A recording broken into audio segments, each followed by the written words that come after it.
speaker is Anita Calandra.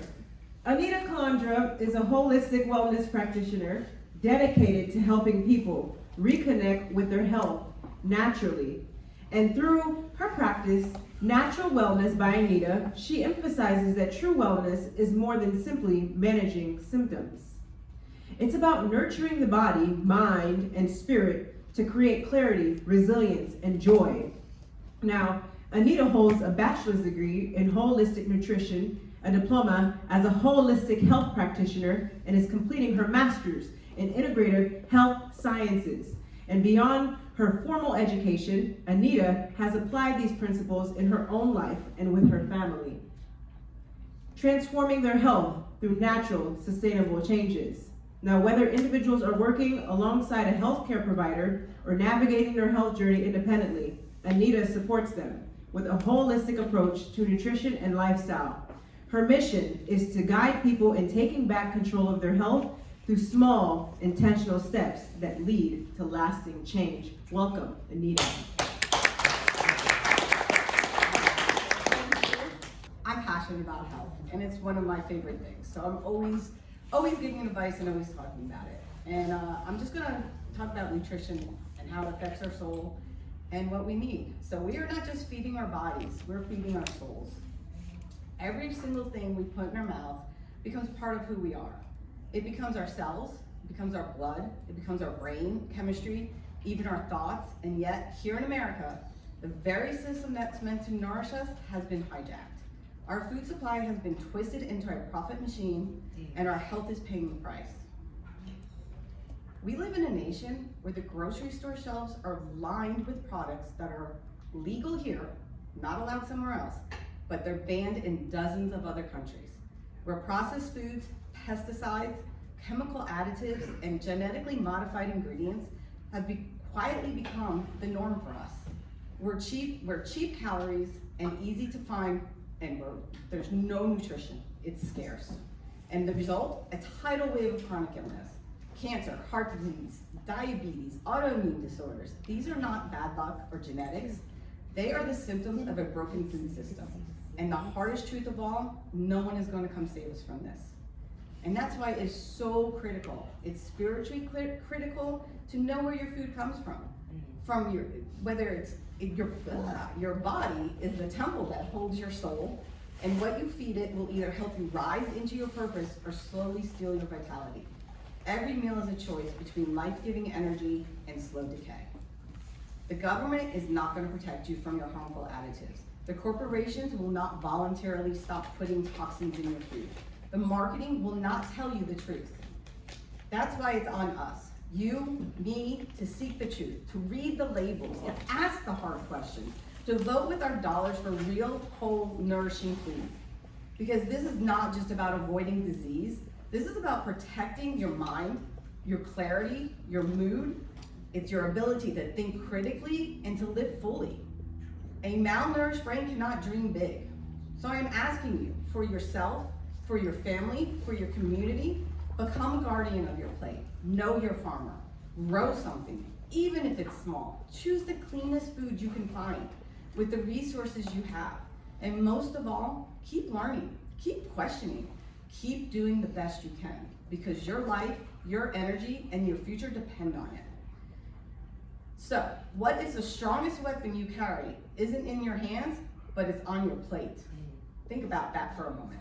We live in a world where strength is often measured by what we can lift, how fast we can run, how much we can push through, but the true strength, the kind that helps us show up every day, doesn't start in the gym or in the battlefield. It starts in the kitchen. It starts with your food. History has always shown us the truth. The Spartans of Greece prepared for battle with simple meals that built stamina. The samurai of Japan ate in the ways that kept their bodies lean, strong, and their minds razor sharp. Food was never just something to fill their stomachs. It was a strategy. It was a survival. It was their edge. And isn't that what we all need today? An edge? Because let's be honest, we're in our own battles, not with swords or shields, but with stress, fatigue, chronic illness, and the endless noise of modern life. Our battles look like getting through the workday without crashing at 3 o'clock, showing up for our families when we're already drained, finding clarity when our minds are foggy and heavy. So here's the real question. Are we feeding ourselves in a way that keep us sharp and resilient? Or are we dulling our edge with the foods that leave us sluggish, foggy, and weak? I've seen it in my journey and with the people I've worked with. We eat foods that truly nourish us, something shifts. It's not the body that changes, the mind clears, the fog lifts. Suddenly we're not just surviving the day, we're awake, we're focused, and we are fully present. And that's why I believe this with my whole heart. The food we eat builds endurance in our bodies, resilience in our mind, and even nourishment for our souls. It is the strongest weapon we carry, not for fighting battles outside of us, but for thriving in the ones within us.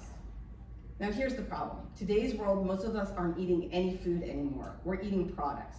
Ultra-processed foods line every aisle. Seed oils sneak into everything. The shelves are covered with hidden sugars under dozens of names, and toxins fill the packaging that deliver it all to us.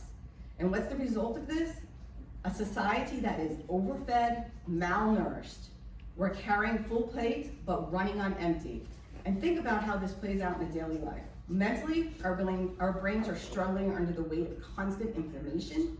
We feel it as brain fog, as anxiety, as a frustrating inability to focus when we're trying our best. How many of you have had a day where your body is sitting here in the meeting, but your mind is swimming? It's in quicksand. That's food at work. Physically, our bodies are starting to ache. We fight fatigue, low stamina, chronic inflammation. That makes every moment harder than it should be. Instead of preparing us for endurance, our meals are sabotaging us from the inside out. And the truth, food can sharpen us or it can dull us. So imagine, you're a warrior, you're preparing for battle. Would you pick up a sword that is dull, rusted, and brittle? Or would you choose the one that's sharp, strong, and reliable? Every single meal you eat is that choice. You're either sharpening your edge or letting it corrode. And here's what makes this so dangerous. The dullness doesn't hit you immediately. It's not with that one bite or that first meal. One fast food meal doesn't knock you out instantly, but over time, those meals accumulate. They drain your energy, they fog your mind, they weaken your resilience, and they leave you unprepared for battles life is going to throw at you. This is the challenge we're facing. We live in a food system that profits off of us. It cares more about money. It has us addicted, inflamed, and tired. We're too tired to question it. And once you start to see it, once you recognize that, your mental clarity and your physical stamina are directly tied to your plate, you could begin to reclaim your strength. But here's the deeper truth. Food isn't just fuel. Every bite carries energy, memory, and connection. Think about it. Some of the strongest memories we hold aren't of places or things. They're of meals. The smell of soup simmering in grandma's kitchen. The taste of a favorite holiday dish that instantly transports you back to your childhood. Even the sound of laughter around the dinner table. Those moments remind us that food has always been about so much more than filling our stomach. Across our culture, food has been sacred. It was medicine, yes, but it was ritual. Families gathered around tables not to only eat, but to share stories, to pass down traditions, and mark milestones of life. A meal was never just food. It was connection, it was belonging. And we lost that somewhere along the way. We eat in our cars, at desks, in front of screens. Meals that once drew people together have been replaced by fast food and eating all by ourselves. We've stripped the soul out of eating. And doing so, we've lost our nutrition, we've lost our joy, and we've lost our connection. Because the truth is, when we eat in a way that nourishes connection, we nourish our souls. Sitting down to a meal with family or friends, phones away, slowing down enough to savor, that's medicine in its own right. It lowers stress, it deepens relationships, and it creates moments of joy. So, enjoyment matters, but somewhere we began to think of food as the enemy, as counting calories, fearing the carbs, labeling food as bad, as good. But food in its whole natural state was never meant to be feared. It was meant to be enjoyed, to be delighted. It was meant to be flavorful, to connect us to the earth, to remind us that life is savored, not to be rushed through. And when we talk about feeding the body, we're talking about vitamins, minerals, nutrients, yes. But when we talk about feeding the soul, We're talking about family meals, shared laughter, the joy of a recipe being passed down through generations, talking about reclaiming sacredness of food as a connection to ourselves and to each other in the world around us. And when we begin to eat in this way, awareness, gratitude, and connection, food becomes more than fuel. It becomes a source of resilience, clarity, and even joy. So, question, are we eating just to get through our day? Or are we eating in a way that truly feeds our souls and strengthens the bonds that hold us together? We've seen that food, it keeps us alive, it keeps us connected, clear-headed and whole, but awareness alone doesn't change action. So how do we take these ideas and actually put them into practice? It doesn't take perfection, it takes intention. And there are 4 simple strategies that you can start today to build the endurance. And now that you've seen the challenge, let's talk about the solutions, the simple, powerful ways we can reclaim food as our strongest weapon for both body and soul. I want to share 4 of them. They're simple and easy to remember and powerful enough to transform your energy and your resilience. Number 1, you want to choose real fats. Yes, I said fats, over fake ones. For decades, we were told that low fat was healthy, but in reality, many of the fats we've been sold are not natural at all. Seed oils like canola, soybean, corn, and vegetable, they're heated, they're bleached, and then they're chemically processed. And vegetable oil doesn't even have vegetables in it. I don't understand. So these oils inflame our body and they fog our mind. Instead, we thrive on real, wholesome fats, traditional fats. Things like avocado oil, just avocados, extra virgin olive oil, coconut oil, grass-fed butter. These are the foods that our bodies recognize, foods that build strong cell walls, balance our hormones, and long-lasting energy. Think of it this way, if your body is a cheap engine, would you fill it with cheap corrosive oils? Or something clean and reliable that keeps running strong? Choosing real fats is one of the fastest ways to sharpen both your physical stamina and your mental clarity. Number 2, eat food your great-grandmother would recognize.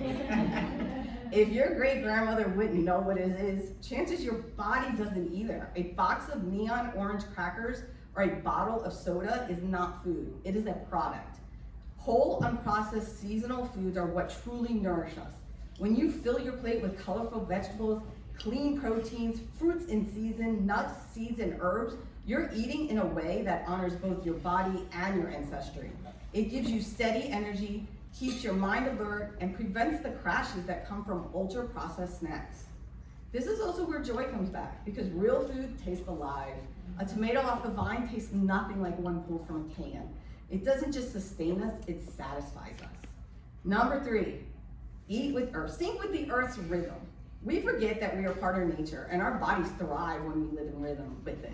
Eating late at night, under artificial lights, screens in our faces, it confuses our body. It leads to poor digestion, poor sleep, and exhaustion. Instead, try eating with the sun, more food earlier, lighter meals at night. Drink water throughout the day. The earth rehydrates itself, why not you? Spend time in natural light, even 10 minutes of morning. Sun resets your circadian rhythm and boosts energy and mental clarity. When we align with nature's rhythm, we restore balance. And number 4, make meals meaningful. This one may be the most overlooked, but perhaps the most powerful. Food is meant to connect us to ourselves, to our families, and to our communities. Put away the phone, sit at the table, breathe before you begin. Give thanks for the food in front of you and for the person who got it there, for the hands that prepared it. There you go, I said that. Savor each bite rather than rushing. Share meals with the loved ones. Because here's the truth, the way you eat is important. A rushed meal eaten in stress can leave us depleted. So again, these are the 4 strategies. Choose real foods over fake ones. Eat foods your great-grandmother would recognize. Sync with the earth's rhythm and make meals meaningful. These are not complicated. They're not about perfection. They're about strengthening your weapon, the one you carry every day so you can endure with clarity, with energy, and with joy. We began with a question. What if the strongest weapon you carry isn't in your hands, but on your plate? Now you know the answer. The food you choose each day is shaping you, building endurance in your body, clarity in your mind, resilience in your spirit. It is not just fuel.